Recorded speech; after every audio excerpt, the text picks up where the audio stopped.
What is in your career the piece of advice or the note that you were given that you're most grateful you didn't listen to? Oh, that I didn't listen to. Man.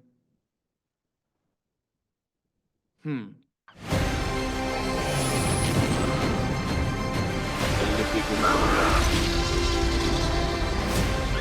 Where we're going, we don't need roads. Timothy, always an honor, man. Thank you for taking the time. This is genuinely my favorite performance so far this year. So seriously, I really do appreciate you. Wow. Thank you, Jake. Yeah. Thank you, man. Nice So to see you too. I'm going to jump into this because I got 1,000 questions for you. Okay, great. Let's go. I always hear about actors talking about their way in, that small thing that was sort of the key to understanding a character, that pathway that they followed to kind of a greater understanding. And obviously, Bob Dylan has written some of the greatest lyrics in the history of music. I've always felt that "Girl from North Country," to me, it's poetry. I'm curious, what was that one lyric, that one line that he wrote that kind of served as your way in, the song lyric that gave you the most understanding as to who he was? Honestly, it was all of them. It was the scope of his work. I really couldn't point to a single lyric because so many have been moving to me. Um, uh, I would almost say it was the breadth of what he was able to cover that I connected with in an enormous way. The fact that a lot of his music was deeply personalized and specific to what he was going through, whether it was in his relationships or growth as a young man or growth as someone with a, political conscience, as much as it was, these sort of all-encompassing and embittered songs sometimes, like "It's All Right, Ma," and just feeling like an actor, you go from role to role or from tone to tone. If you think about different, this movie is from Dune or Wonka or something, and that he, uh, obviously in musical form, was dancing among genres and dancing among expressions, and how,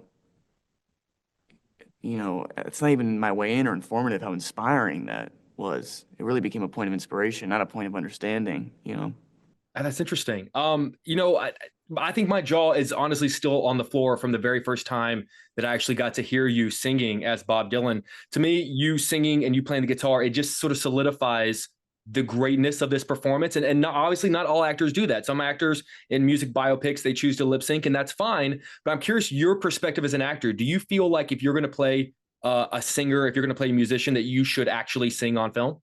Nah, I think there's no prescriptive way of looking at it. I've seen fantastic music biopics where, uh, the original recordings of the musician are in the film. So there's nothing prescriptive. I think here I just had the benefit of time, because I had 5, 6 years to work on this. So by the time we got to shooting, I actually had these songs in my body and then some. I probably had more songs in my body that didn't make it into the film than the ones that did make it into the film.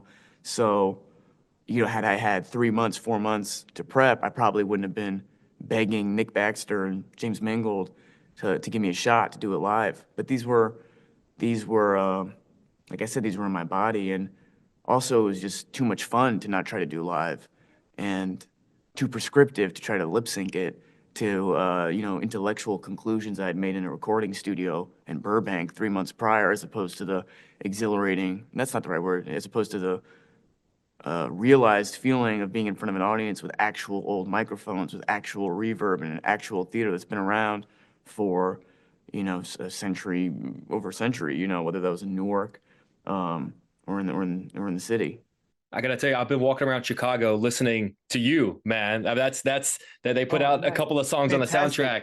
It's man. it's That makes unbelievable, me man. feel great. Thank you, It's man. I really appreciate that. they're pulling me out of here. I'm gonna try to squeeze in one more really quick Yeah, because go I for I, it. Go for I it. just I love Bob Dylan. He was a guy that was surrounded by people who all thought that they knew what was best for him, and luckily he ended up making his own decisions for himself. Obviously, the most famous being to go electric. I'm sort of curious, what is in your career the piece of advice or the note that you were given that you're most grateful you didn't listen to? Oh, that I didn't listen to, man. Hmm. The honest answer is I feel like there was a period, um, after I did Call Me by Your Name and Beautiful Boy, I had shot them, but neither of them had come out yet. I guess Call Me by Your Name I played at Sundance, but it had to come out. And I feel like there was opportunities to do things that,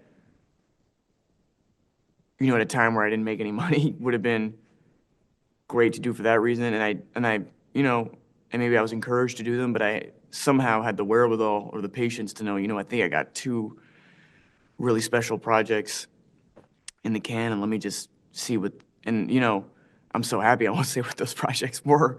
I didn't do, but I'm so happy. When I saw them come, I said, "Wow, I'm glad I had the patience to not do those." As am I, man. Hey, dude, seriously, I truly think that you're our great actor right now, man. And you always fit me in your schedule and you always make time. And I want you to know that I appreciate you. It's my favorite performance of the year. And Dune Part 2 is my #1 film of the year. So I just want to say thank you Hey, man, I for always appreciate taking it, time, man. Fuck, yeah, thank you, man. That makes me feel great, man. I got Thank you, dude. I got you. Thank you for always being so kind. I appreciate you, buddy. I appreciate you.